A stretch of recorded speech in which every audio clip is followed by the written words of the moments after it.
Welcome to The Explainer. Today, we're cracking open the playbook of a guy who didn't just break the internet, he basically rebuilt the whole thing in his own image. All right, let's just start with a number. 8,300 crore rupees. That is the estimated net worth of a 26-year-old, a guy named Jimmy Donaldson, but, you probably know him better as MrBeast.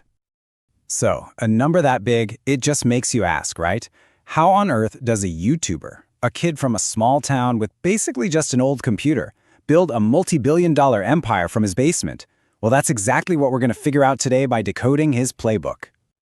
Okay, so here's the game plan. We're going to break it all down into 5 core rules. The rules that turned him from just a teenager in his bedroom into this global phenomenon. All right, let's dive right in. So, rule number 1, embrace the madness. It's really all about thinking so differently that you create an earthquake online. The ideas have to be so out there, so absurd, that you just have to click. It's impossible to ignore. Think about it.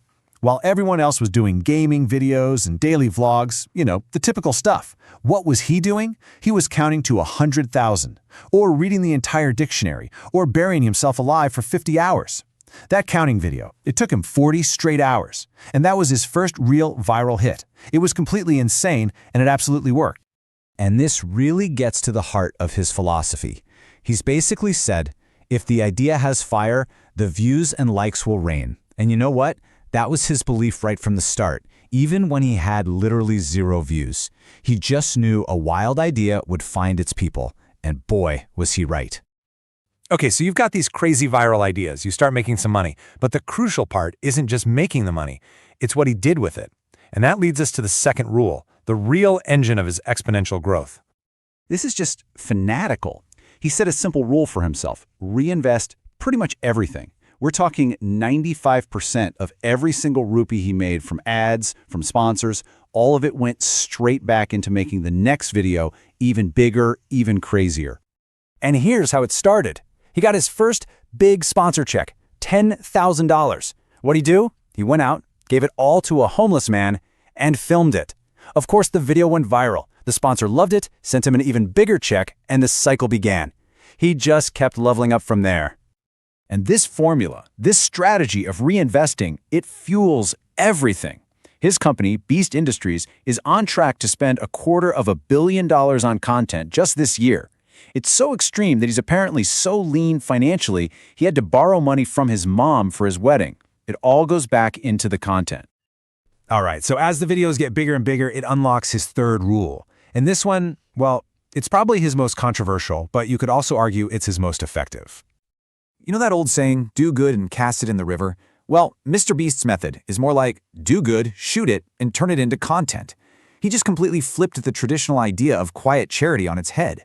And look, some people criticize it, but in his model, doing good creates viral content, and that viral content funds even more good deeds. It becomes a self-funding engine of kindness. And the scale is just mind-blowing. We're talking about restoring sight for 1,000 blind people, building 100 wells in Kenya, donating 20,000 pairs of shoes, planting millions of trees. The list goes on and on. He uses the platform to fund these huge projects, and the projects in turn feed the platform. It's this incredible cycle. Okay, so when you get to the point where you're building wells in Africa and spending millions on a single video, you're not just a YouTuber anymore, right? And that brings us to rule number 4, his transformation from a creator to a real CEO. Yeah, he turned his channel into a full-on company, Beast Industries. And that company now has an estimated valuation of $5.5 billion. This wasn't some happy accident. It was a very deliberate move to build an empire that went way beyond just YouTube ad money. And this slide really shows you the genius of his growth engine. It's a perfect loop.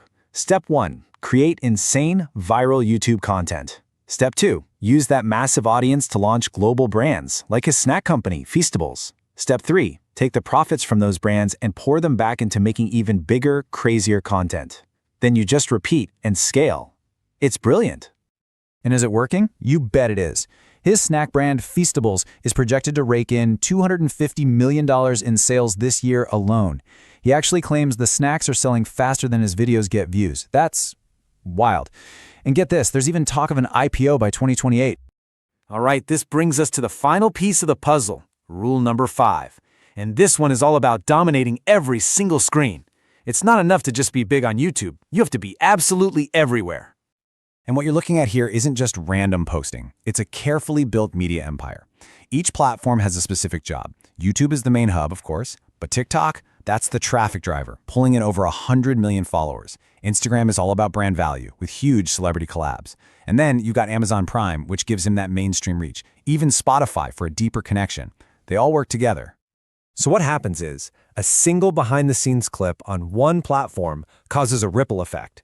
Sales go up, views on other platforms go up, everything grows together. He's basically created this ecosystem where the entire internet is working for him 24/7.